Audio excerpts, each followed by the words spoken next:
योग बल से पैदा हुआ, इसलिए माता पिता से ज़्यादा उसकी महिमा है। आज बहुत सुंदर मुरली जो संगम युग में ही कृष्ण का जन्म होगा, उसके बाद ही बहुत हलचल मचेगी।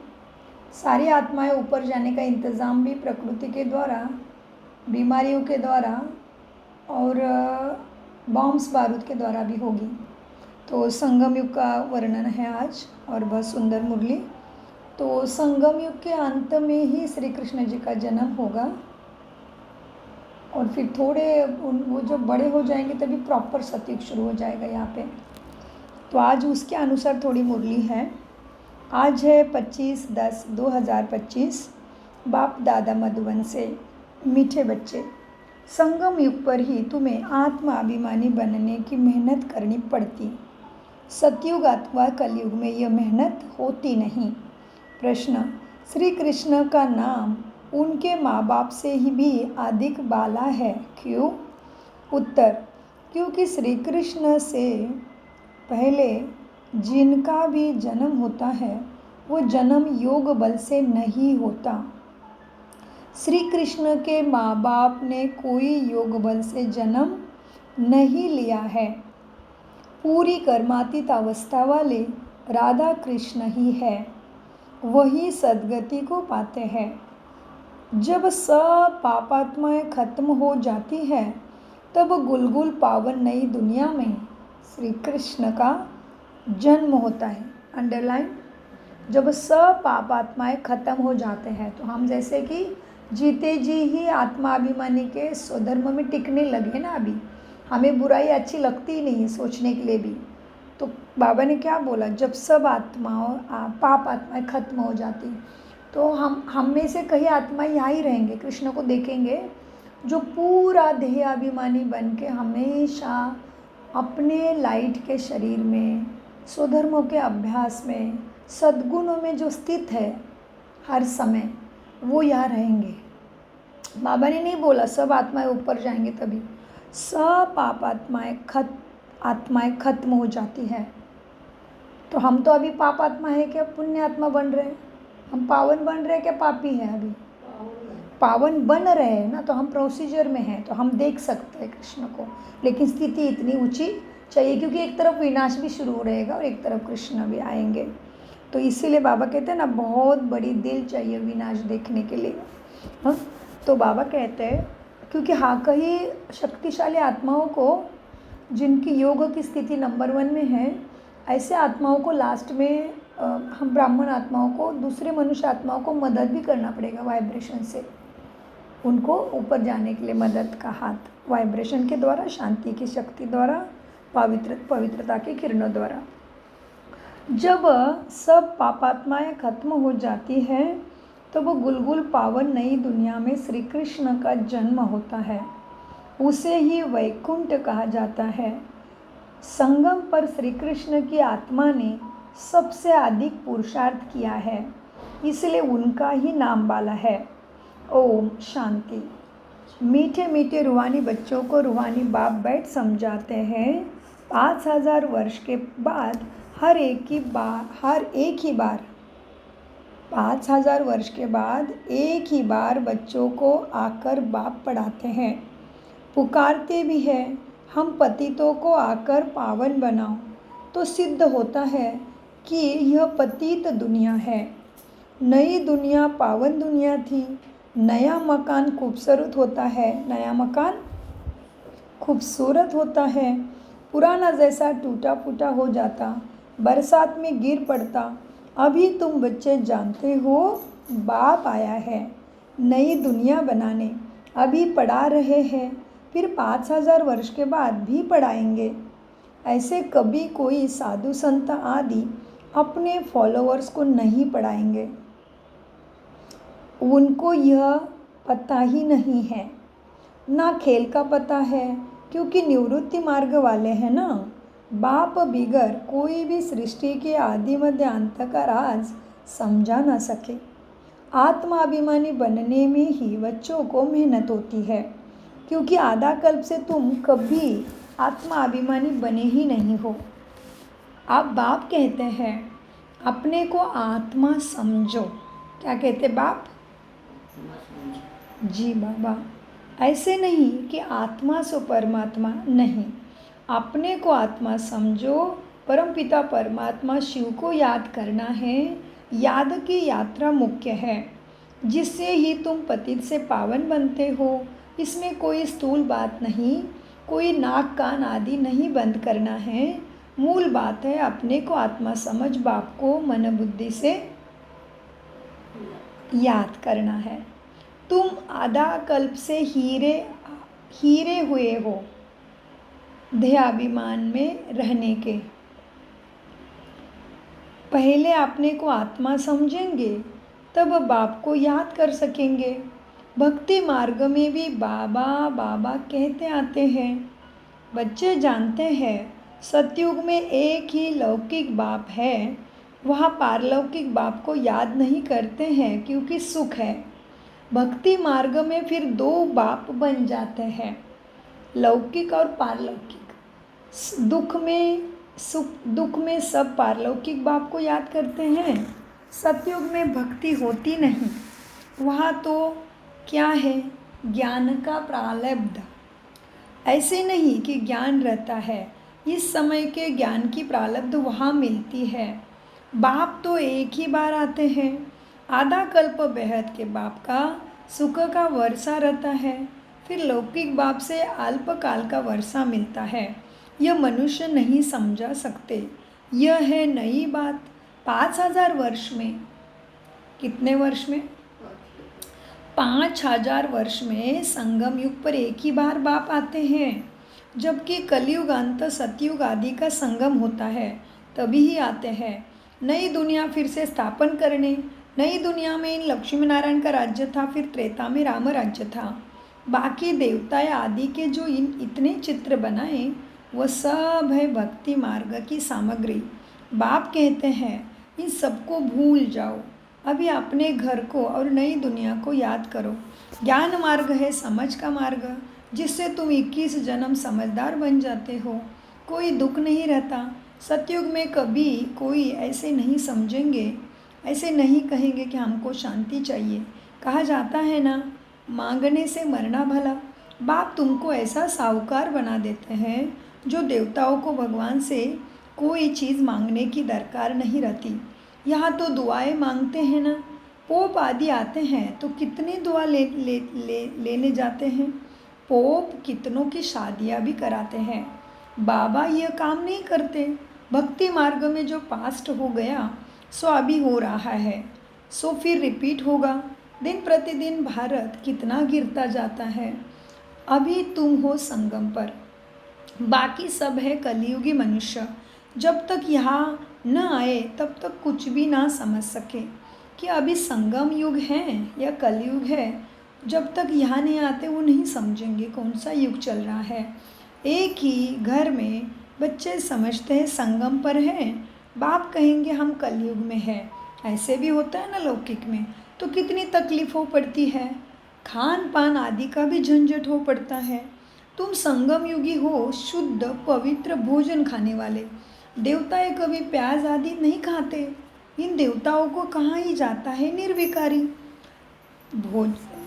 वो प्याज लहसुन तो तामसिक है, उसको भोग भी नहीं लगाते देवी देवता को, उसका मूर्तियों को, तो साक्षात कैसे खाएगा कोई। बाप कहेंगे हम कलयुग में हैं, तो फिर कितना तकलीफ है घर में। एक कहता है संगम में है, एक कहता है कलयुग में है। तुम संगम युगी हो, शुद्ध पवित्र भोजन खाने वाले। देवताएं कभी प्याज नहीं खाते। इन देवताओं को कहा जाता है निर्विकारी। भक्ति मार्ग में सब तमो प्रधान बन गए। अब बाप कहते हैं सतो प्रधान बनो। जी बाबा, कोई भी ऐसा नहीं है जो समझे कि आत्मा पहले सतो प्रधान थी फिर तमो प्रधान बनी है, क्योंकि वह तो आत्मा को निर्लेप समझते हैं। आत्मा सो परमात्मा ऐसे ऐसे कहते रहते हैं। बाप कहते हैं बच्चे मैं ज्ञान का सागर हूँ। इस सब देवी देवता धर्म के होंगे, वह सब आकर फिर से अपना वारसा ज़रूर लेंगे। अभी सैपलिंग लग रही है, तुम समझ जाएंगे ये इतना ऊंचा पद पाने लायक नहीं है। घर में जाकर शादी आदि करते छीछी होते रहते हैं।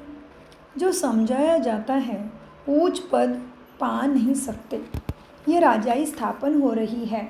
बाप कहते हैं मैं तुमको राजाओं का राजा बनाता हूँ जो प्रजा ज़रूर बनानी पड़े, नहीं तो राज्य कैसे पाएंगे। ये गीता के अक्षर है ना, इनको कहा ही जाता है गीता का युग। तुम राजयोग सीख रहे हो, जानते हो यह आदि सनातन देवी देवता धर्म का फाउंडेशन लग रहा है। सूर्यवंशी चंद्रवंशी दोनों राजाई स्थापन हो रही है। ब्राह्मण कुल स्थापन हो रहा है, अंडरलाइन ब्राह्मण स्कूल स्थापन हो रहा है। ब्राह्मण ही फिर सूर्यवंशी चंद्रवंशी बनते हैं। जो अच्छी रीति मेहनत करेंगे वह सूर्यवंशी बनेंगे, और धर्म वाले जो आते हैं वह आते ही है अपने धर्म की स्थापना करने। पीछे उस धर्म की आत्माएं आती रहती है, धर्म की वृद्धि होती जाती है। समझो कोई क्रिश्चियन है तो उन्हों का बीज रूप क्राइस्ट ठहरा। तुम्हारा बीज रूप कौन है? तुम्हारा बाप, क्योंकि बाप ही आकर स्वर्ग की स्थापना करते हैं ब्रह्मा द्वारा। ब्रह्मा को ही प्रजापिता कहा जाता, रचता नहीं कहेंगे। इन द्वारा बच्चे तुम्हें एडॉप्ट किया है। ब्रह्मा को भी क्रिएट करते हैं। अभी तुम काले चीची बन गए हो, फिर ब्राह्मण बने हो। इस संगम पर ही तुम पुरुषोत्तम देवी देवता बनने की मेहनत करते हो। देवताओं को और शूद्रों को कोई मेहनत नहीं करनी पड़ती। तुम ब्राह्मणों को मेहनत करनी पड़ती है पावन बनने के लिए। देवता बनने के लिए मेहनत है मन बुद्धि में। बाप आते ही है संगम पर। यह तो बहुत छोटा युग है, इसलिए इनको लीप युग कहा जाता है। क्या बोला आज बाबा ने संगम को? लीप। इनको कोई नहीं जानते, इस युग को कोई नहीं जानते। बाप को भी मेहनत लगती है। ऐसे नहीं कि झट से नई दुनिया बन जाती है। तुमको देवता बनने में टाइम लगता है। जो अच्छे कर्म करते हैं तो अच्छे कुल में जन्म लेते हैं। अभी तुम नंबरवार पुरुषार्थानुसार गुल बन रहे हो। आत्मा ही बनती है। अभी तुम्हारी आत्मा अच्छे कर्म सीख रही है।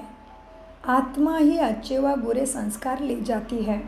अभी तुम गुलगुल फूल जैसे बन अच्छे घर में जन्म लेते रहेंगे। यहाँ जो अच्छा पुरुषार्थ करते हैं तो ज़रूर अच्छे कुल में जन्म लेंगे ना।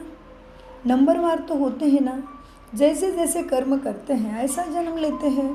जब बुरे कर्म करने वाले बिल्कुल ख़त्म हो जाते हैं फिर स्वर्ग स्थापन होता है। अंडरलाइन क्या बोला बाबा ने? कब स्वर्ग शुरू होगा? जब बुरे कर्म करने वाले बिल्कुल यहाँ से खत्म हो जाते हैं तभी स्वर्ग स्थापन हो जाता है। झंझट छूट होकार तमोप्रधान जो भी है वह खत्म हो जाते हैं। फिर नए देवताओं को आना शुरू होता है। जब भ्रष्टाचारी सब खत्म हो जाते हैं तब श्री कृष्ण का जन्म होता है। तब तक बदली सदली होती रहती है। जब कोई छीछी नहीं रहेगा तब श्री कृष्ण आएगा। जब तक तुम आते जाते रहेंगे श्री कृष्ण की रिसीव करने वाले माँ बाप की पहले से चाहिए ना। श्री कृष्ण को लाने वाले रिसीव करने वाले माँ बाप पहले से यहाँ चाहिए।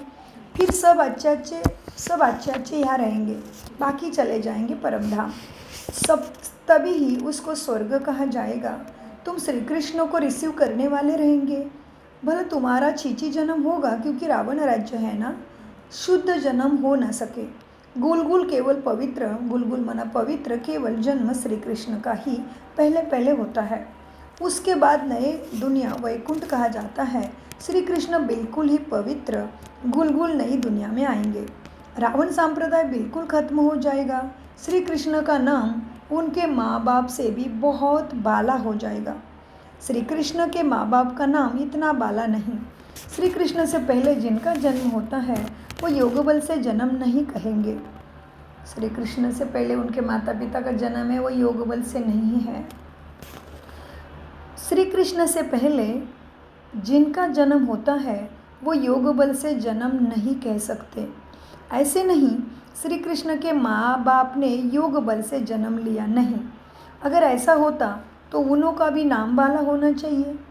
तो सिद्ध होता है कि उनके माँ बाप ने इतना पुरुषार्थ नहीं किया है जितना श्री कृष्ण ने किया है।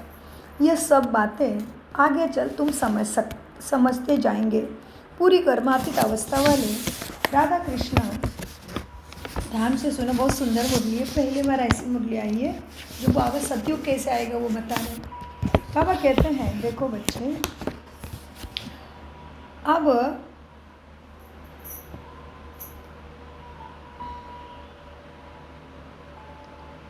पूरी कर्मातीत अवस्था वाले राधा कृष्ण ही है, वही सदगति में आते हैं। पाप आत्माएं सब खत्म हो जाती है, तब उन्हों का जन्म होता है। फिर कहेंगे पावन दुनिया, इसलिए श्री कृष्ण का नाम वाला है। माँ बाप का इतना नहीं, श्री कृष्ण का है। आगे चल तुम सब बहुत साक्षात्कार, जिसका योग अच्छा है उसको दिखेगा सारा क्या क्या होने वाला है। आगे चल तुम्हें बहुत साक्षात्कार होंगे। टाइम तो पड़ा है, तुम किसको भी समझा सकते हो ज्ञान को। हम यह बनने के लिए पढ़ते हैं। विश्व में इनका राज्य था, अब स्थापन हो रहा है। किनका राज्य था विश्व में? लक्ष्मी नारायण का। विश्व में इनका राज्य था, अब फिर से स्थापन हो रहा है। इसलिए हमारे लिए तो नई दुनिया चाहिए। अभी तुमको देवी संप्रदाय नहीं कहेंगे, तुम हो ब्राह्मण संप्रदाय। देवता बनने वाले हो, देवी संप्रदाय बन जाएंगे, फिर तुम्हारी आत्मा और शरीर दोनों स्वच्छ होंगे। अभी तुम संगमयुगी पुरुषोत्तम बनने वाले हो। ये सारी मेहनत की बात है, याद की मेहनत है। याद से ही तुम्हें विक्रमजीत बनना है। तुम खुद कहते हो याद घड़ी घड़ी भूल जाती है। बाबा क्या कहते हैं बच्चे? याद ही भूल जाती है घड़ी घड़ी। बाबा पिकनिक पर बैठते हैं तो बाबा को ख्याल रहता है हम याद में नहीं रहेंगे तो शिव बाबा क्या कहेंगे। इसलिए बाप कहते हैं तुम याद में बैठ पिकनिक करो, जो भी कार्य करो। कर्म करते माशूक को याद करो तो विकर्म विनाश होंगे। इसमें ही याद की मेहनत है। कर्म करते टाइम भी सदा याद रहे, इसमें ही मेहनत है। क्यों मेहनत है? बच्चे भूल जाते हैं। याद से आत्मा पवित्र होगी, अविनाशी ज्ञान धन भी जमा होगा। फिर अगर अपवित्र बन जाते हैं तो सारा ज्ञान बह जाता है, खत्म, उधर को उधर ही आके बैठते हैं। पवित्रता तुम्हारे लिए मुख्य है। बाप तो अच्छी अच्छी बातें ही समझाते हैं। यह सृष्टि के आदि मध्य अंत का ज्ञान बाप के सिवाय कोई दे ना सके। बाप कहते हैं मीठे बच्चे, देखो अब और जो सत्संग आदि है ये सब है भक्ति मार्ग के। बाबा ने समझाया है बच्चे, क्या समझाया बाबा ने? भक्ति वास्तव में प्रवृत्ति मार्ग वालों को ही करनी है। तुम्हारे में कितने ताकत रहती है, घर बैठे तुमको सुख मिल जाता है। सर्वशक्तिमान बाप से तुम इतनी ताकत लेते हो। सन्यासियों में भी पहले ताकत थी, जंगलों में रहते थे। अभी तो कितने बड़े बड़े फ्लैट बनाकर उसमें रहते हैं। अभी वो ताकत नहीं है उनमें भी। जैसे तुम्हारे में भी पहले सुख की ताकत रहती थी, फिर धीरे धीरे गुम हो जाती है। उन्होंने भी पहले शांति की ताकत थी। सन्यासियों में भी पहले शांति की ताकत थी, अब वो नहीं रही। आगे तो सच कहते थे कि रचता और रचना को हम नहीं जानते। पहले ऋषि मुनि साधु सन्यासी सच बोलते थे। बाबा कहते आगे तो वो सच बोलते थे, कहते थे हम रचना और रचता कौन है? बाबा। रचता और रचना को हम नहीं जानते। अभी तो अपने को भगवान शिवहम भी कहते रहते हैं, तो कितना फर्क हो गया। अभी तो साधु सन्यासी अपने को भगवान शिवहम, हम ही शिव है, हम ही भगवान है कह बैठते हैं। बाप समझाते हैं बच्चे, ये समय सारा झाड़ तमो प्रधान है। इस समय सारा मनुष्य सृष्टि का झाड़ ही तमो प्रधान है। इसलिए सभी का उद्धार करने मैं आता हूँ। ये दुनिया ही बदलनी है। सब आत्माएं वापस चली जाएगी। कहाँ? शांति धाम। सब आत्माएं वापस चली जाएगी। एक भी नहीं जिसको यह पता हो कि हमारी आत्मा में अविनाशी पाठ भरा हुआ है जो फिर से रिपीट करेंगे। आत्मा इतनी छोटी है, इनमें अविनाशी पाठ भरा हुआ है जो कभी विनाश नहीं होता। इसमें बड़ी अच्छी बुद्धि पवित्र चाहिए। इसमें बुद्धि बड़ी अच्छी पवित्र चाहिए। वह तब होगी जब याद की यात्रा में मस्त रहेंगे। मेहनत सिवाय पद थोड़ी ही मिलेगा।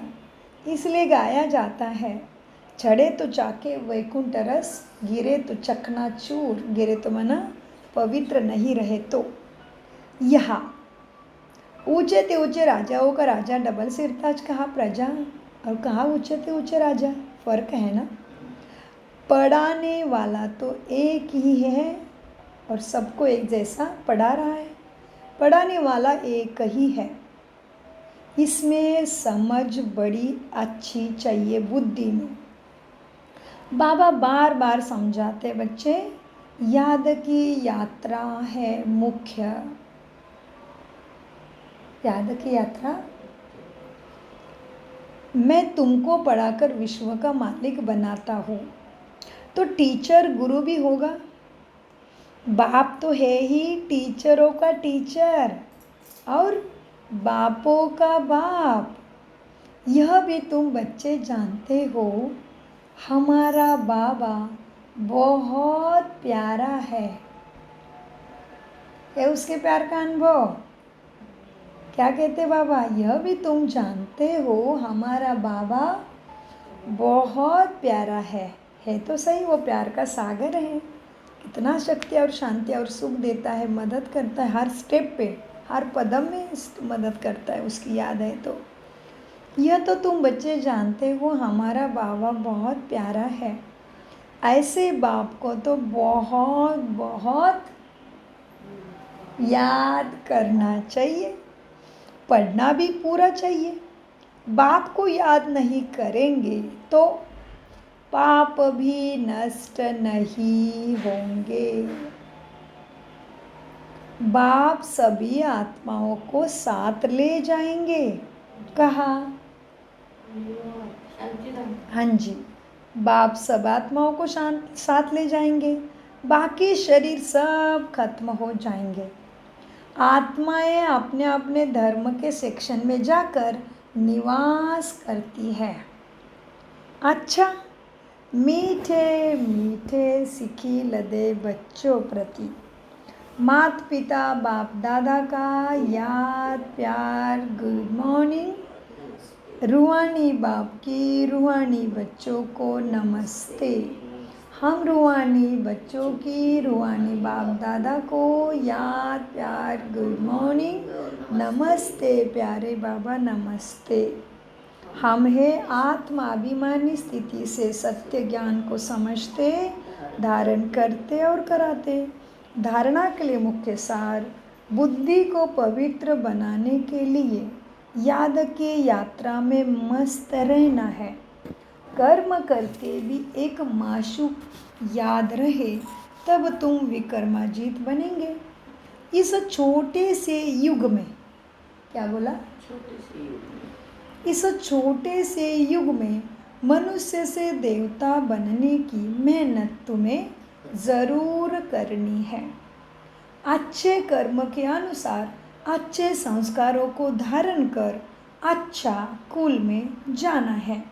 वरदान, अपनी रूहानी लाइट्स द्वारा वायुमंडल को परिवर्तन करने की सेवा करने वाले सहज सफलता मूर्त भव।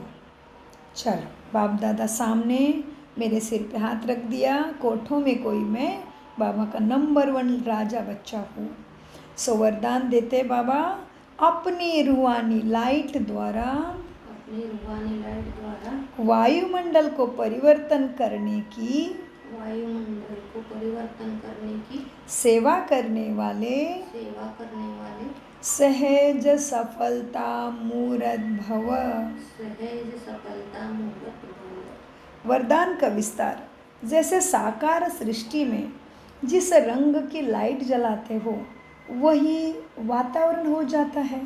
अगर हरी लाइट होती तो चारों ओर वही प्रकाश छा जाता है। लाल लाइट जलाते तो याद का वायुमंडल बन जाता है।